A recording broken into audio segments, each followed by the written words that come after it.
All right, what's the modern version of the validate me guy look like? He hides behind his wife. In 2024, he hides behind his wife. Do you know how many guys I meet? They're like, I'd lead my family if my wife let me. There was a guy that left our church and his best friend worked for me. And the best friend told me that. I was like, that's like saying I'd win races if I was fast and there was nobody else on the track.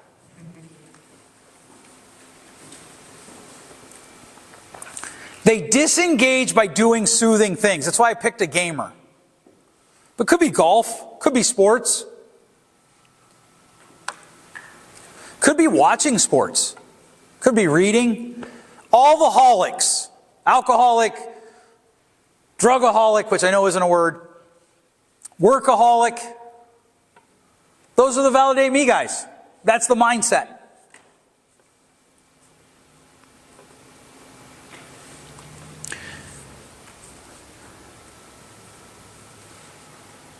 I can do these things through good-looking things. What does that mean? If you're living in the validate me mindset, you draw a line between what you do at home and what you do in public. And they don't have to match.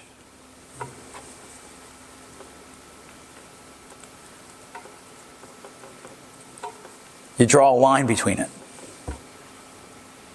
I have a friend that likes to smoke cigars and sip bourbon with me.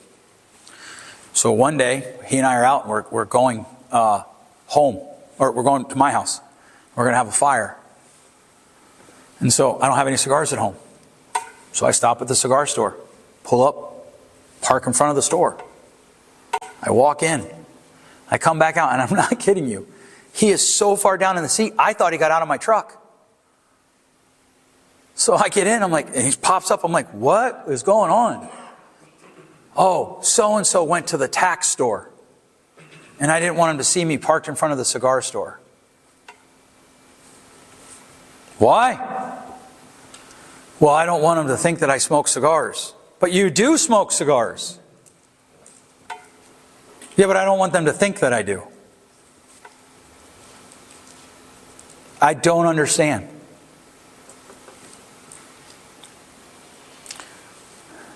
Ultimately, they don't do much and they're motivated by fear. What did Paul tell Timothy? We have not been given the spirit of fear, but of... Say it again. Wisdom and a sound mind. Wisdom and a sound mind.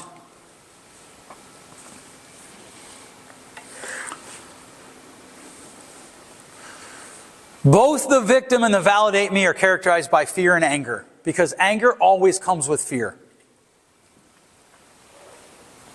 I know a guy who literally does nothing with his life. I'm not judging him.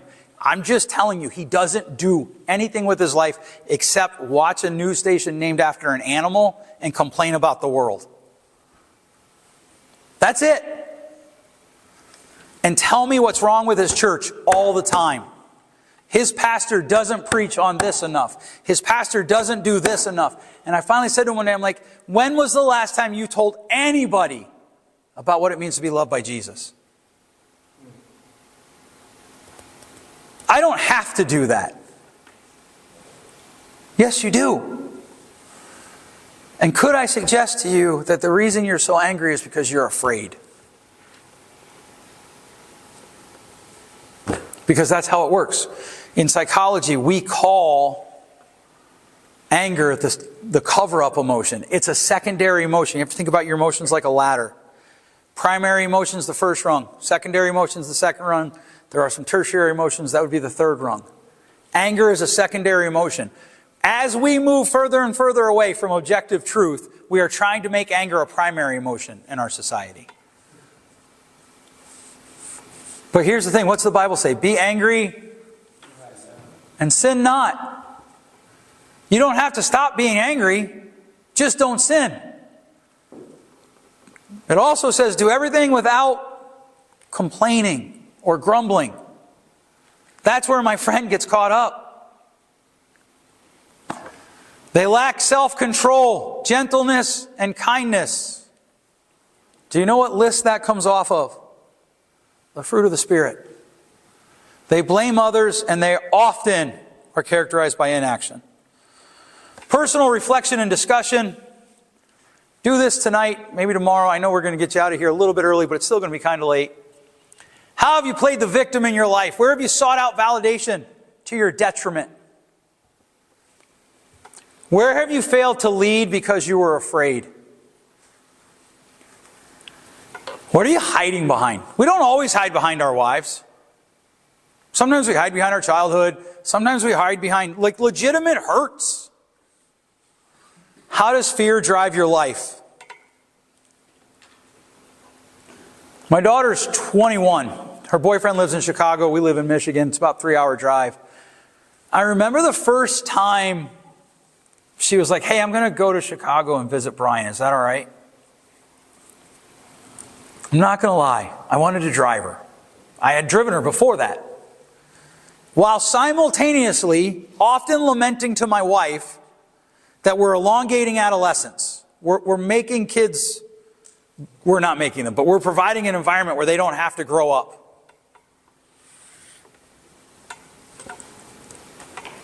Do you see the contradiction? Because I did. So when she left, I cut the grass. Because I find that soothing.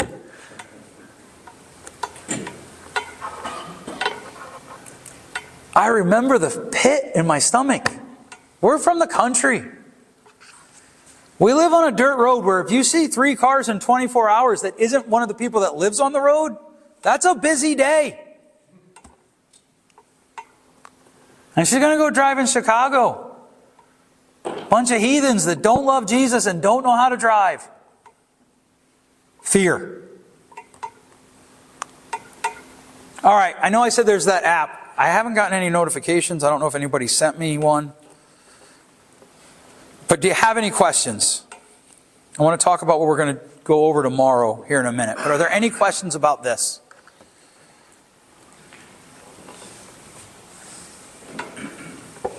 Validate me. Yeah. Like you mentioned. Say it again. Validate me. Uh-huh. Mindset. It sounds like a person that I think all of us know at least one. Sure. They spread gossip, which is fairly common, unfortunately. But they have to get that validation from everybody they talk to that the dumb decision they made was not a bad one. Yes. That kind of thing. Yep, absolutely. And you know, to be honest with you, until you said it, I hadn't thought about the gossip angle. But I think you're absolutely right. Gossip's rooted in the idea of validate me. Let me tell you the dumb thing he did. So you can tell me how good I am.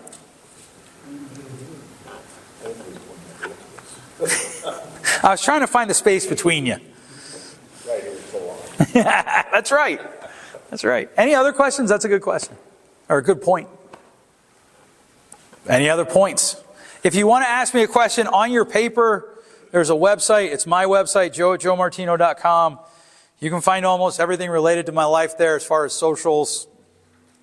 I have a YouTube page that has shorts, TikTok, Twitter, Instagram. You can also reach me at that website. If you go on there, there's a contact me page. If you have a question, you can put it through there. I'll get it and I can answer it tomorrow. Tomorrow we're going to talk about the valiant. The valiant's life is characterized by overcoming evil by doing good. It's characterized by doing the right thing. The valiant live adventure.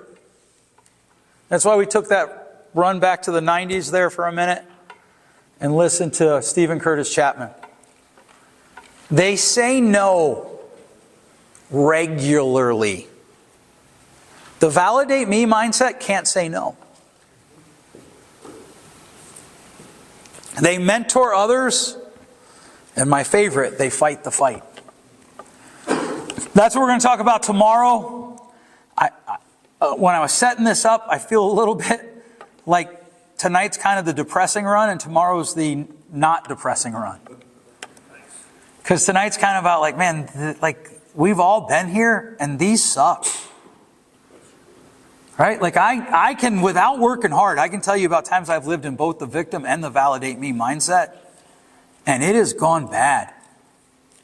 Bad, bad, bad. Some of my biggest regrets are rooted in those days. Tomorrow we're going to talk about what does it mean to live out of the valiant mindset and fight the good fight. And I can't wait.